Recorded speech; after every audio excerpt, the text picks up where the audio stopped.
It's Riri Williams, who is going to play Ironheart. It's going to debut in Black Panther Wakanda Forever. And last week, Kevin Feige, when he was doing a press tour for Shang-Chi, which he didn't even talk about that movie because nobody asked questions about that movie, he mentioned that he mentions here in the second paragraph that we're shooting Black Panther Wakanda Forever right now. And the character of Riri Williams you will meet in Black Panther 2 first, Feige said in an interview surrounding the release of Shang-Chi and the Legend of the Ten Rings. She started shooting, I think, this week before her Ironheart series. So obviously, this is so it says in the next paragraph, Riri Williams is a teen-aged engineer genius who designs her own version of an Iron Man suit following her father's death. She lives with her mother and her aunt in Chicago. At 15 years old, she gets herself accepted into MIT. Actually, guys, this week, Black Panther 2 was filming at MIT, and we got some looks at Shuri Okoye and Riri Williams. So they've been filming there for about 4 or 5 days. And actually, the actor who plays Shuri was hospitalized. She got injured today. So she might play a bigger role than we think. Alex, I know you're a big Iron Man fan. How do you feel about Riri Williams taking over the role as Tony Stark, or Iron Man? I am excited. I haven't read anything from her from the comics. I just know a lot of people are excited, and that excites me. Yeah, I think, honestly, I'm happy that it's not Spider-Man filling in for him. I'm happy it's going to be someone else. So that to me is where I'm at. And, by all technical accounts, I mean, she could be a young Avenger for all we know. So, because again, if she's 15 in this movie, 15 like she's in the comics, like, young Avenger right there. And again, I think it's also because I see a lot of fans now on TikTok talking about it wouldn't feel right for her to be the new Iron Man. But I also think, like, why not? The thing that I think so many people have, I think the thing that's going to be for people that's going to be hard is we've been attached to Tony Stark, and this is something for me. I've only been attached to Tony Stark coming up for only a year. Of course, I've watched the Marvel movies like before, like on TV and whatnot, but never like I do right now. But for some people, they have been connected to Tony Stark since 2008 in the MCU, and to have someone else, especially someone who's young, like 15 years old, replace Tony Stark, be just as or even smarter than Tony Stark, it's going to be hard for people to get a hold of. And I honestly think, like, you say this a lot when we talk about how would you feel about this. If it's done right, I don't care. Like, do it right, and you got me hooked. So that's where I'm at. I'm okay with it. I personally think that it would have been cool to see her and Tony interact, but beggars can't be choosers. Right. So I agree with you. The execution is huge to me. And I think what's going to happen with the Riri Williams character is that I think she's going to be Wakandan. I think they're going to alter her backstory a little bit. Yeah. And I wouldn't be surprised if she steals some tech from Wakanda to make her own suit or something like that. And, like, Koye and Shuri got to go after her or something along those lines. Or Shuri's like, oh, this girl here at MIT, we need to build her a suit or something like that. Something along those lines. I think it would make a lot of sense if she was Wakandan. Yeah. I think that would make the most sense in my opinion. With potentially Namor coming in, do you think that what could spill into her series is someone getting quips of an Iron Man 2.0 coming into existence? And that's how we have it. And honestly, what honestly scares me the most about her series is what if she kind of gets the Spider-Man treatment and it's just Iron Man villains? Right. Yeah. And it's something that scares me because the MCU, man, it plays with you. I'll tell you that, because this will be the first, or No Way Home is going to be the first Spider-Man MCU movie that does not have a Tony Stark led villain for Peter to fight. Because again, Well, well, I mean, could they're be, technically Toby and Andrew's villains, but yeah, he hasn't had a but real villain. but I think the big affinity is like it's a Spider-Man villain, in general, Right. general Right. Spider-Man villain. Yeah. Now, would I have preferred that we finally get MCU Peter to get actual villains? Yes, but I think, and hey, who's to say that the Lizard and Sandman that we see are from Andrew or Toby's universe? They could be completely new people. Right.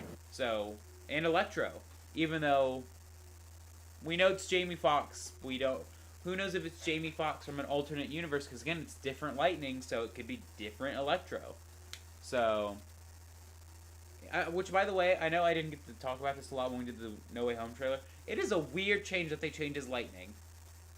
Like really strange that they changed it to his comic and video game. I like it better. I think it just fits better. It looks better, but so yeah, that's where I'm at. I'm excited for Ironheart to show up first in Wakanda Forever. Yeah, I really am too. I don't know again what her role is going to be, but I would like it if there's kind of a setup of like her villain maybe Ryzen, like somebody who hates Wakanda and like hates that Wakandan is now taking over Iron Man's role, or like something along those lines, or like I'd like to see her villain kind of set up in this. I don't know what her role is going to be again. Again, some people are saying it's bigger, some people are saying it's smaller, that it's a cameo type of deal. But if they're filming at MIT like they were, there were chase scenes. I mean, Shuri, the actor who plays Shuri, got hurt. So they must have been doing something physical. There might be fights or something. I'm not sure. So, yeah, I don't know. I'm excited. I don't know much about the character, which I like, which means I get to explore a whole new character. And yeah, I'm pumped if she's the new Iron Man for the Young Avengers. Like you said, I don't want it to be Tom Spider-Man. I want Tom Spider-Man to be his own thing. He's his own character. Yeah, I agree. Agree. Yeah, so the next Marvel topic we're going to get into is by the great Lizzie Hill. She does some good work over at the Cosmic Circus. She reported a couple weeks ago on the Werewolf by Night rumor that there's going to be a show for Werewolf by Night who's going to appear in Moon Knight. So she's got an exclusive about Captain America 4. So obviously last week, I think it was made official by the Hollywood Trades that Anthony Mackie has signed on the dotted line. And in the second paragraph here, she says, I can exclusively report through multiple reliable sources that the current plans are to have Captain America 4 begin prep in 2022 and start filming in June of 2022 in Georgia. Plans, of course, can change, especially this early out, but this comes from reliable sources, so I am confident enough to report on it here today. So, Alex, to me, this makes a lot of sense if he signed on the dotted line. It was literally rumored right after that Captain America 4 was going to happen, after the final episode of Falcon and the Winter Soldier was basically confirmed. Alex, with Captain America 4, if it films in this 2022 time period, I assume it will come out in 2023? Like the middle to later half of 2023? What do you think about Mackie starring in his own movie as Captain America? I'm excited. I, first of all, love his Captain America suit, except for the cowl. I also think he just has a lot to bring to the role of Captain America. So, yeah, I'm excited. I'm excited. I'm intrigued who the villain is going to be. Something that I think would be a... do you remember Torres? Walker? Yeah. That would be an interesting villain. Have him, take over as Falcon, like he does in the comics, but now have him be a bad guy. That would be an interesting villain. Or even have John Walker come back as the bad guy. So, yeah, I'm excited. I'm really excited. I also like how it is gonna be still a part of Steve Rogers' Captain America. They're not just gonna make it two separate things. So really happy about that. Yeah, definitely. I'm excited that Mackie is coming back. Obviously, I enjoy the Falcon and the Winter Soldier more than actually most people do. I think most people are uh, really hard on that show, and it wasn't their favorite MCU show. It's not my favorite, but I don't think it's the worst out of the three that have been released so far, live action wise. But I'm really excited as you are. I hope Sebastian comes back, obviously, and plays Bucky uh, alongside Anthony But Mackie. then let me ask I, you: does he die? uh, I think it's time. I think it would make a lot of sense if he. It would do a lot for Captain America, Anthony Mackie's Captain America. It'd be a big character moment for him. I think it's time. Kind of like it kind of will parallel. It's like poetry. It rhymes, and to parallel what it did to Steve after Bucky died in the first Avenger. Died. I'm not saying Bucky will become the Winter Soldier again, but like it would hurt Mackie's morale and Yeah. yeah, I think it would make sense for Sam to lose Bucky. Kind of like how it affected Cap in the first Avenger when he lost Bucky. Yeah. And then what I would love, Chris Evans to come back as old man Cap and kind of have that motivational speech to Sam if he lost Bucky. I think it would make a lot of sense. My goodness, what if Steve Rogers dies in the movie? Or it could be Steve. Yeah, it could. Oh my god, stop. We need to stop putting this negative energy out there. I'm going to say this. They're being really weird with the character of Steve Rogers. Like, we don't know if he's dead or not. We didn't see him in The Falcon and the Winter Soldier. What are they doing with him? Right. Is he dead?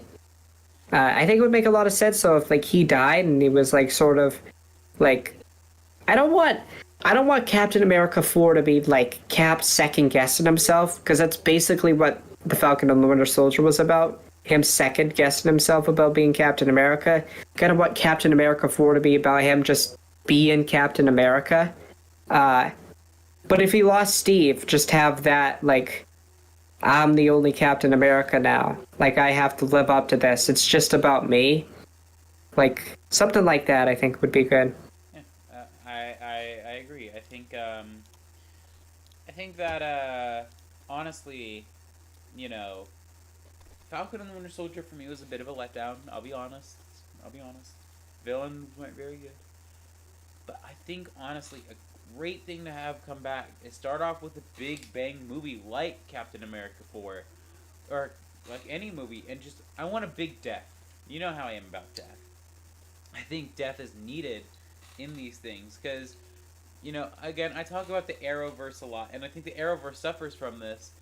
They don't take death well, aka they just revive everyone. Everyone comes back to life eventually in the Arrowverse. If you ever die in the Arrowverse, you're coming back to life eventually. It's just a given. Um, and I think the MCU's done pretty well at that, where they don't bring back dead people permanently.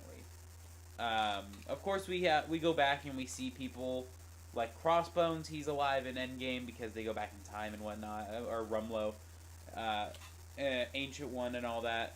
But they don't stay alive. They serve purpose, and I hope that we get a meaningful death, because I think that's what almost every MCU film goes through, is a meaningful character moment. And I don't know. It's just Bucky or Steve, man, they gotta go. Yeah, I think it would make a lot of sense, and it would kind of, if Steve dies, it's like, oh, I'm the only Captain America. Just that realization, like, I can't lean on Steve anymore. It's about me. He becomes Captain America in The Falcon and the Winter Soldier, but does he really believe it? He still has a mentor, but once he loses that mentor, it's time for him to leave the nest and finally fulfill And his I his honestly duties. I honestly, now thinking about that, think a pretty good story could be, he said to Bucky in episode 5 that, it doesn't matter what Steve thinks. Now if Steve dies, well, now what is he gonna feel? Because now Steve's dead. Now he really doesn't matter because he's not here to say anything to him. So Right. I don't know. It's gonna be interesting. And if Bucky dies, he loses his sidekick. He loses like probably his biggest support system. So yeah, that would be tough. So I think either way that would be good. And I don't know about a villain. John Walker would be interesting, but we kind of saw that already. So again, what's great about Sam Wilson's Captain America is he doesn't have the serum, so he could just lose to a street level thug. Like he could lose to literally anyone. Well, I mean, anyone. He's Captain America. I mean, he had a tough fight against Batroc, the Leaper. Not really. He kind of outbested him pretty easily. He had a pretty tough fight with him. I don't think so. That was a tough fight for him. No, it wasn't. Come on. Come on. It was I a think, tough fight for him. I think Steve Rogers had a tougher fight with him. Nah. Yeah. Yeah. He knocked Cap back a lot.